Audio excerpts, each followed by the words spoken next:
Hi everyone, and welcome back to another episode of InkCap Illustrates, episode 2, yeah! This is your host, Tyler. I'm the artist behind InkCap Illustrations, and this is a series of real-time videos showing my illustration process whilst getting chatty about art and life. On our previous episode, I answered some of my Instagram followers' questions, just to get a pretty vague idea of the kind of goofy person I am. In this video, we are continuing the same piece, which is just a goose portrait, because we do like simple nature things around here. But to get in detail of my journey thus far to becoming a full-time illustrator, before I begin with the chatty life art part, I should say that I have to admit, my actual painting process for my pieces is long, because I'm not only a slow or detailed painter, but I'm also partially colorblind, so it takes me quite a long time to get colors the way I can understand would translate well for everybody else, so bear with me in this video. Oh, and I also did not realize the amount of times my head just takes full center stage in the camera because of my setup, so I apologize for that. I'm new to this. But again, for these videos, I want to preface the conversation aspect, so here we go. Today's topic is called The Journey I Took, which sounds like an epic war novel title, but it's not that dramatic. It's been a lot and is still not over. I am not by any means a groundbreaking, world-dominating artist, but I always love these videos because they are very inspirational to hear everyone's journeys, and sometimes it's also pretty inspirational, maybe if you're at a low point or you don't think you'll be able to get to that point. You will, trust me. But it does take a lot of work and a lot of failure. And I'd like to be vulnerable with you all so you may better understand where I come from or learn how you can achieve being successful in your lowest moments. So to begin with, I was born and raised in coastal Maine, and my story unfortunately does not start out very happy.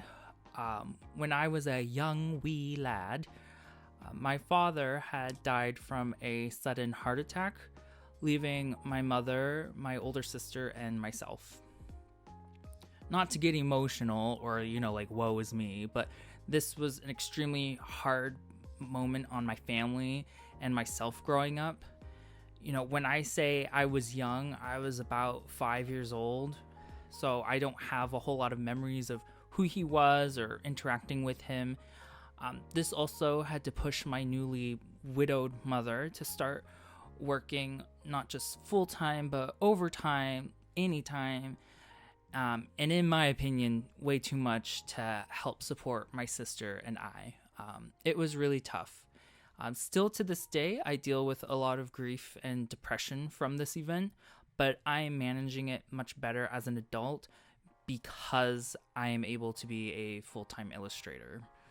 So, that's one of the first things to preface on why I do art, is because of this event. It's meditative, it's therapeutic for me, and it makes me feel all right. When I do these subject matters, they're often now pretty happy or charming and whimsical, and that's healing my inner child. Now, as a kid and a teenager, holy stars, I was quite a punk. Not as in a musical punk, as in a little bitch. I was pretty angry and didn't really care for much. However, I did know I liked creating. My grandmother is an accomplished landscape painter, though she did other subject matter sometimes, but most of it was watercolor, and I vividly remember loved being in her studio with her while she was painting, and it was always magical to see her paintings come to life, and the brush strokes she did, all the different supplies she had. Yeah, that was a big influence of mine. Love you, Mima. Anywho, it wasn't until high school I knew I had a knack for art, like a talent. Even though I didn't take a lot of art classes because our high school did not have a strong visual arts curriculum, it was at this time I actually started volunteering with a great local program called the Art Van. The Art Van is a mobile arts therapy program which centers around this crazy psychedelic painted van which travels to low-income neighborhoods around the coastal Maine region, providing free art project for the tenants. And I mean, it was so fun and so inspirational to see kids creating and communities coming together for art was just absolutely amazing. It really also taught me how to be a good leader and coordinator and community member. It was a great program to volunteer with. It really was. You know, after school, I went to some of their local programs with them, helping any way I could, and being with the kids and parents, seeing the glee in their eyes was just such a gratifying experience. Through the Art Van, I actually ended up having one summer being accepted to the Gifted Arts program at the Putney School in Vermont. The Putney School is a independent boarding school nestled in the rural area of Vermont, coincidentally called Putney. But it emphasizes labor, art, community, ethics, and nature. And that was such a mind-blowing experience. Though I was pretty slow to open up to people because I was, by myself, away from home, and I'm naturally very timid and shy. But it showed me an appreciation of nature. Like, literally, there was one weekend, all the students had to go camping out in the woods, like full force. No tents, no toilets, during a hot summer in the woods of the Green Mountains. But gosh, was it awesome. Yeah, even at this time, I still didn't completely understand what kind of art I wanted to create or like the connection I had with art. So, it was very experimental for a long time. In fact, for a long time, I just did, what was told of me. You know, how art classes are like in high school. They're very like, you are doing this way. And it's like, okay. So finally, after that great experience at Putney, I went back to my high school and graduated. High school was very tough for me, and I was pretty sure I was not ready for college, but everyone insisted that I needed to go immediately, especially since my sister a few years back before attended a well-respected school for her interests. So, there was a lot of pressure on me to do the same. But looking back, I really should have taken a gap year. I really wish I did, just so I could understand myself more. I was really quite lost as a person. I just kind of coasted by in high school. I was not very popular. In fact, I dealt with a lot of bullying and personal things like that. So it was pretty hard, but under the guidance of my mother and my school, I was accepted to the New Hampshire Institute of Art, which is in Manchester, New Hampshire. This was close enough to me that, I still was near my family and such, so it was also a smaller college. Now, this was a visual arts school. However, it had a very diverse student life. Like, in my opinion, diverse. There were some amazingly talented students, don't get me wrong. And I think other people were there for just the college experience. Like party hard and get a degree kind of deal. Which is unfortunate. You should go to school, higher learning because you want to, because you really want to invest in it. You really should. It was different because back at Putney, everyone there was very creative centered, and had really good work ethics with that. My college was a college. That's it. Not too impressive, but I did end up having the best group of friends. Actually, by the way, when I started in freshman year, I had a lot of people pressure me to go into a major of graphic design because a lot of my work, my portfolio at the time, was very graphic oriented. So yeah. But yeah, my experiences from college is I had the best group of friends eventually. We had some fun nights together, whether it was all-nighters, stressing out about finals, or going to the Met Museum in New York. Just super fun. Some of the funniest people, and again, also some very like-minded people, which was great. Outside of my friend group, though, I did derail in life a little bit, so to speak. I unknowingly developed an eating disorder at the time. I was hanging out with some not so safe men outside of campus. Like, not all of them, but some of them were not the nicest people. And at the end of my sophomore year, I had decided to not go back. I ended up leaving my school. And this was based on a bunch of things. My personal health was a big thing. I realized I really needed to take care of myself. But also, I just didn't feel like I was going in the right direction with my life at the time.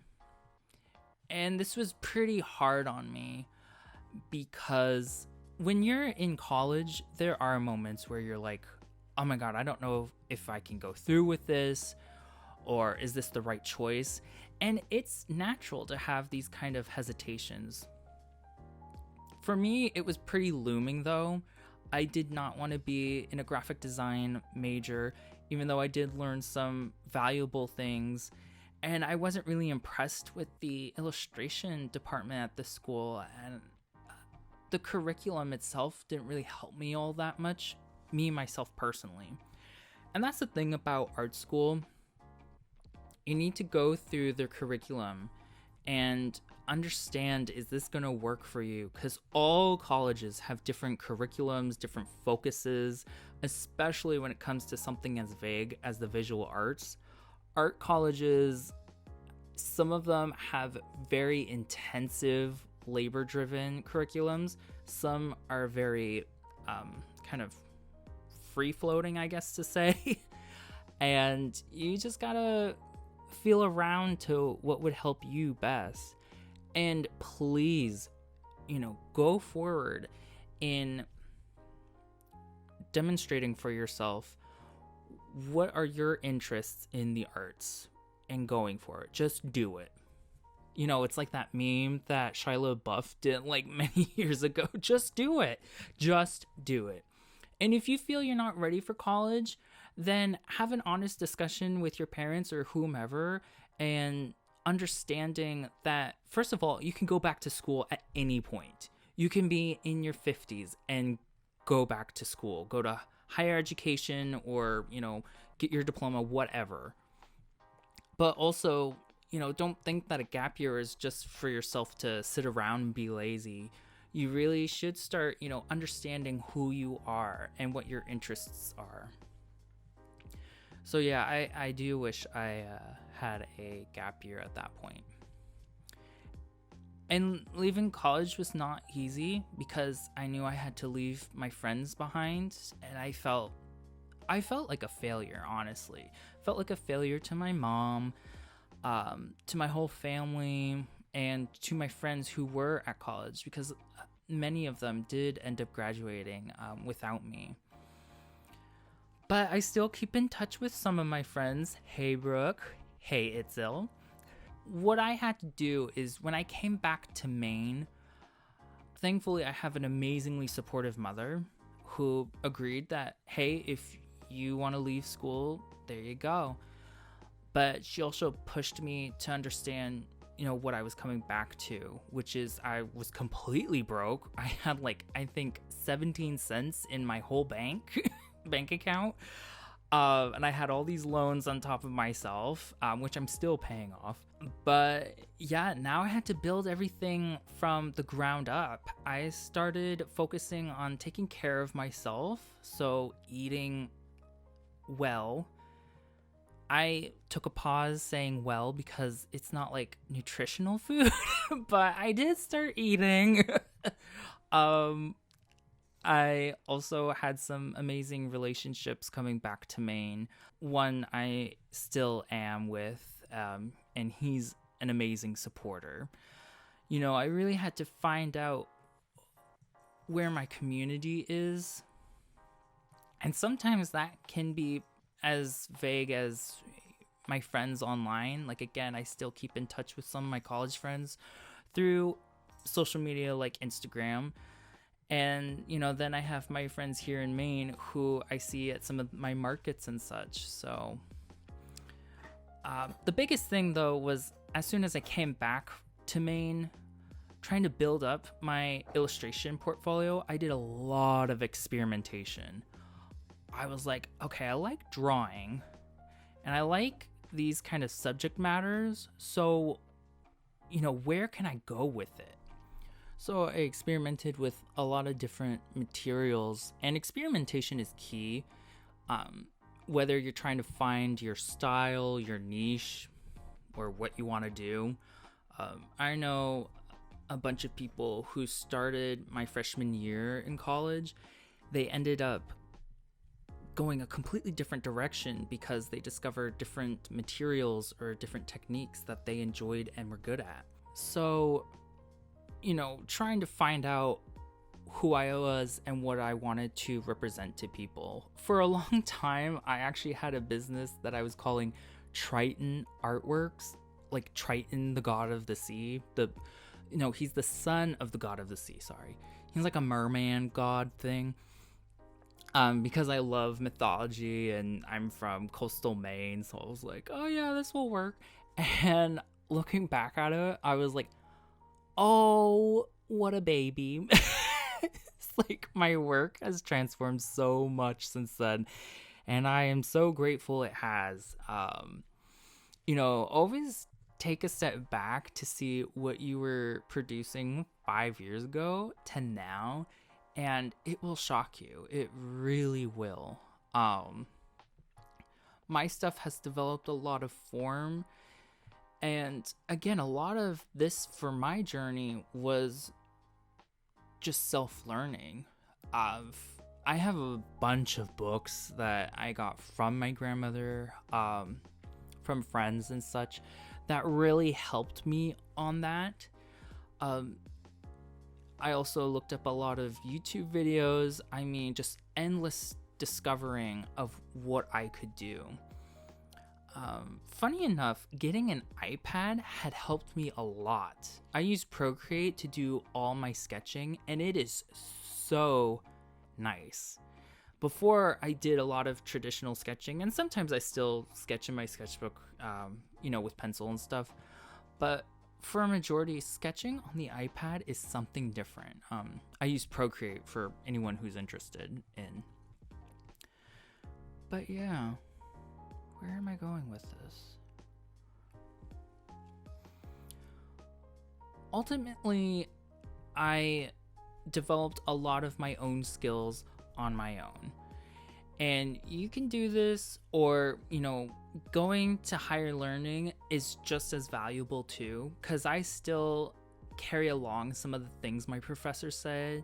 Even though it was just 2 years, I did learn something from them. It wasn't like a complete waste, quote unquote. It really wasn't. I do not regret leaving school. It was just a decision that I felt I needed to make.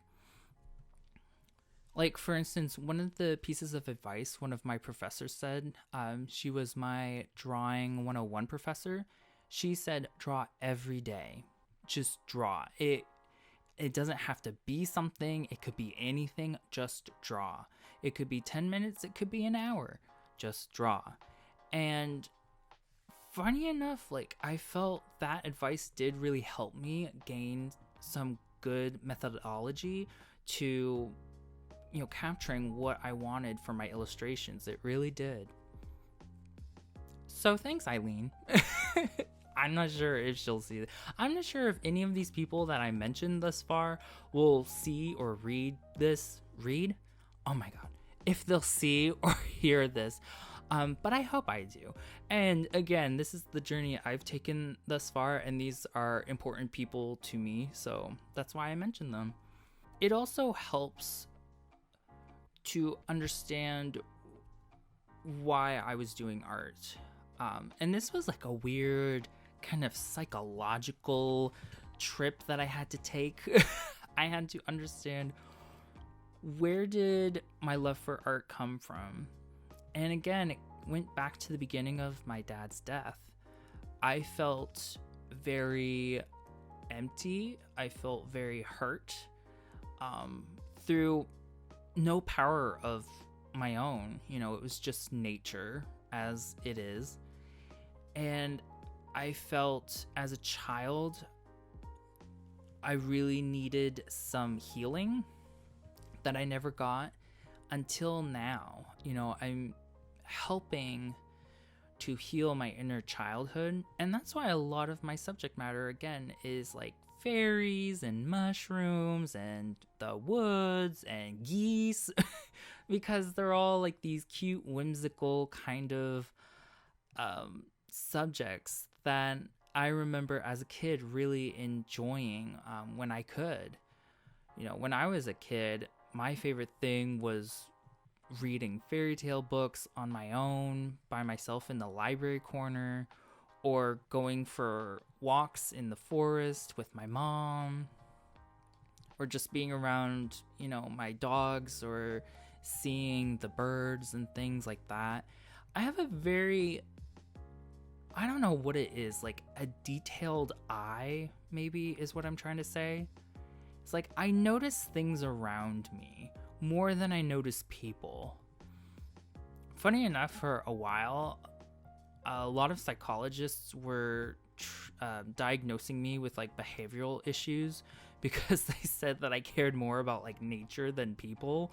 I was just like, yeah, but the journey is not over. And that's the thing about any career you go into, whether it's in the arts or not. I'm obviously talking about the arts because that's what I do, but it is true. We are discovering things about ourselves that we're capable of more and more every day. And that was also a big component of my journey, is understanding what I'm capable of. And I hope that can inspire you to understand what you're capable of as well. You can do anything you put your mind to. In fact, like just recently with this Goose piece, I actually found out a way to mount my watercolor paintings onto like these cradled wood panels. And I also learned how to varnish for the first time, like varnish a watercolor piece, which is very different than varnishing for like oils or acrylics. And I'm just so proud of myself, getting to this point, and still looking forward to all the other things that I'm gonna learn. Like a big thing that I want to end up doing is tattoos. I would love to be a tattoo artist. I know my work would translate well. It has been a rough road trying to get an apprenticeship and holding on to it, and that is the way that happens. But I know for a fact that I will be a tattoo artist someday. It's just gonna take some work to get to there, and I have to put in the hard work. In fact, a lot of the work you see on my website, because I have a gallery page, that's actually the portfolio that I show most of my portfolio interviews with tattoo artists. So here's to hoping for the future, for myself and for you. If you are listening and you feel like you're in a slump, you'll never get to a certain point you want to, you can. You have to be patient, be kind to yourself, but put in the hard work. I mean, I remember coming back from school and I just got the first job that was available just so I could make some sort of money and, support myself while I was living with my mom. And I hated the job. Like, you know, it's just a job. And sometimes you have to do that. So it was like every free day I had, or when I got home from work, or before going to work, I was just endlessly, you know, trying to produce artwork. And sometimes you'll go through those times. Maybe you do have a part-time job and you're still trying to get to where you are with your art. It is hard, and I feel you there. And in fact, there could be a point where I may have to get another job at some point. That doesn't mean that this job is fully secure. All artists, I'm sure, will either comment or whatever on this video saying like, yeah, art is not a very secure job. There's no 401k. You have to pay your taxes, like blah, blah, blah, blah, blah. And I am totally with you there. But understand that hard work will pay off. But, you know, again, take care of yourself. Take care of yourself is the first and foremost part. So that kind of wraps it up for the journey aspect. I hope you got to learn a little bit more about me and where I am right now. And hopefully it's of some inspiration to you, because again, I think it's inspirational to hear other people's stories. Even if they're not as like your story doesn't have to be like tragic or anything, but I think a lot of artists, we end up having some sort of tragedy happen to us, and that's what appeals us to the psychology of art. There is a lot of weird psychosis around artwork now. We like creating because it's like showing our minds almost, like it's expressing ourselves, it's expressing our interests, but also kind of inviting you into our world. And that's the great thing about art, and why we should support the arts wherever we are, because it is all around us. So what is left here to say? First off, most of the footage you have probably seen has been cut out. I started the background on the goose behind the scenes, and I'm gonna finish up the goose behind the scenes, but basically my layering process was very light on this one. Also, geese have very interesting colors. This is a white domestic goose, which I didn't realize. It's weird. It's different.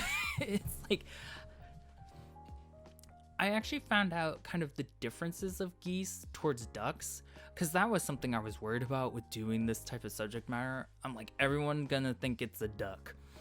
It is not. It's a goose. And the way you can tell the difference, from what I understand of geese and duck, is that geese are, first of all, they're taller. They often have bigger bodies. Also, coincidentally, they have bigger butts, which I think is hilarious. If it's a white goose, they're, what are they called? They're flippers, I guess?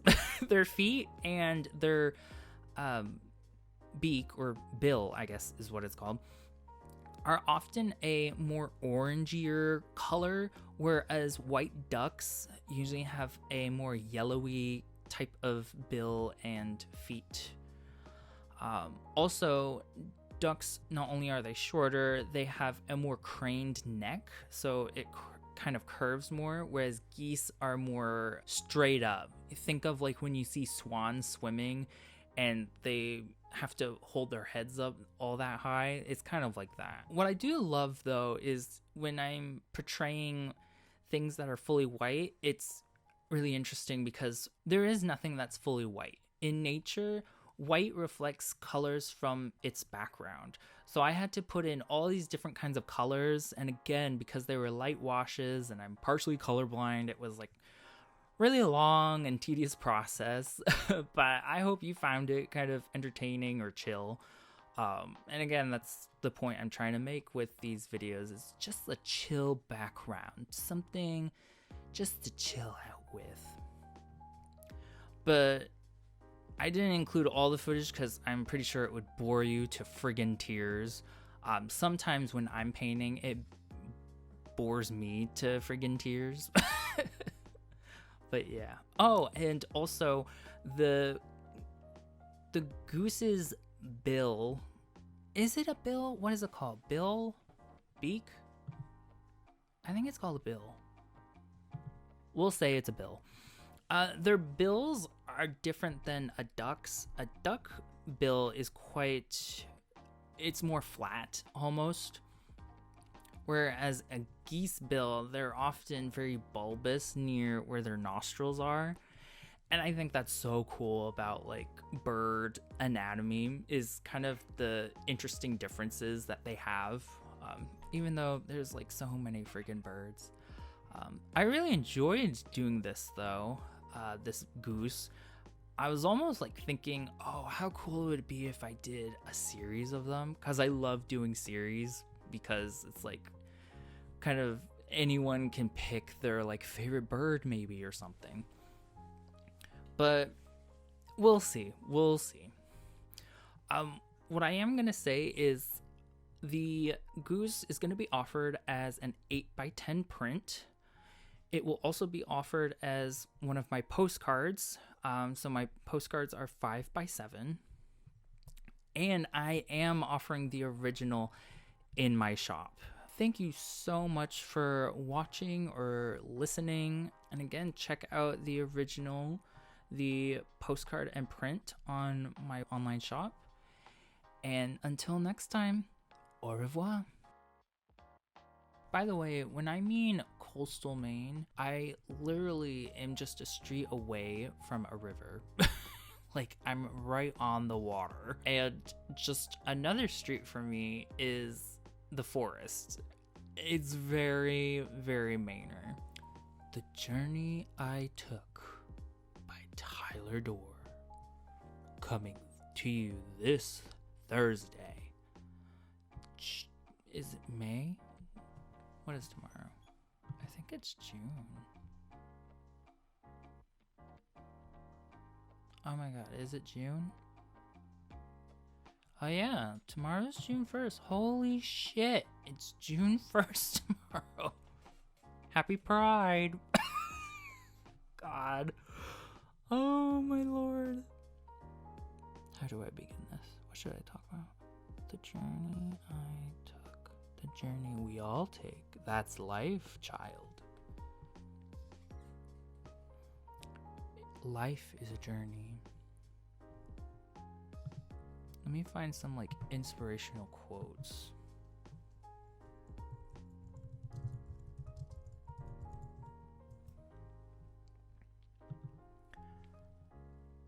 Wow, one just says, travel is my therapy. Me too, bro. Well, some of these are like religious quotes. That's weird. Life is a journey, and if you fall in love with the journey, you will be in love forever. Peter Haggerty.